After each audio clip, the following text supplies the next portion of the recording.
So mga tol, may isang Pinoy boxer po ang napalaban sa blow by blow nito lang December 1 na ginanap sa Quezon City, Metro Manila na nanakaut at sinugod sa hospital. Yan po ang boksingerong si Fernando Tagpuno Jr., 22 anyos. Pinabagsak po siya sa round 9 ng kapwa Pinoy na si Jason Canoy Manigos na may edad 34. Makikita mga tol sa round 9 na pagod na itong si Tagpuno at sumasalunan ng malalakas na suntok hanggang makorner na siya mga tol at tinamaan ng solid. Gurugay nga po itong si Tagpuno pero hindi pa din po hininto ng referee yung laban dahil gumaganti pa ng suntok itong si Tagpuno hanggang sa paulanan siya ulit ng suntok mga tol.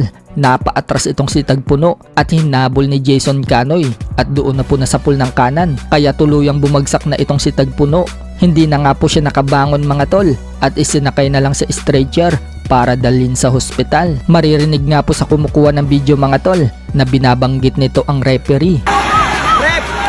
Parang sinasabi dyan mga tol na dapat tinigil na ng referee yung laban. Maging nga po ang corner ni Jason Canoy mga tol, nabanggit din nila na dapat daw tinigil ng referee noong maggurugi na itong si Tagpuno. So parang sinasabi nila dyan mga tol na may pagkukulang yung referee. Maging si Cuadro Alas mga tol na pariak sa video na yan. Ito po yung pagkakasabi ni Casimero. Hindi sa pagmamagaling ha, ang boxer kasi hindi susuko kahit anong mangyari. Sana naman makita agad ng third man of the ring o kaya naman ng mga coaches. Tingin ko dito parang boxer kasi nila to na nawalan ng lakas. Hindi rin kasi basta-basta ititigil ng third man of the ring. Pagdasal po natin na maging okay ang lahat.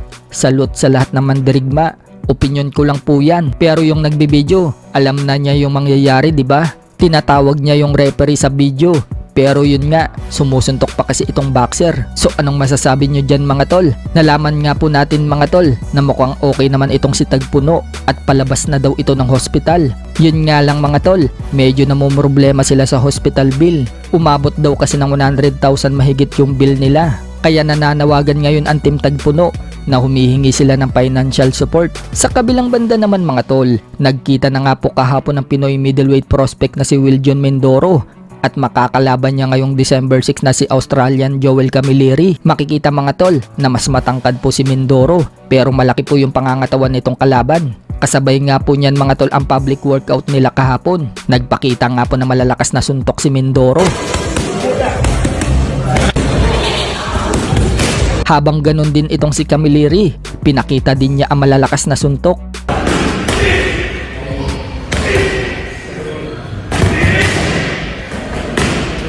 So ngayong Biyernes na nga po ang laban na yan mga tol. Alas 11 po ng gabi magaganap yan mga tol sa YouTube channel ng Aiba Boxing. Kaya baka madaling araw na po matapos yan.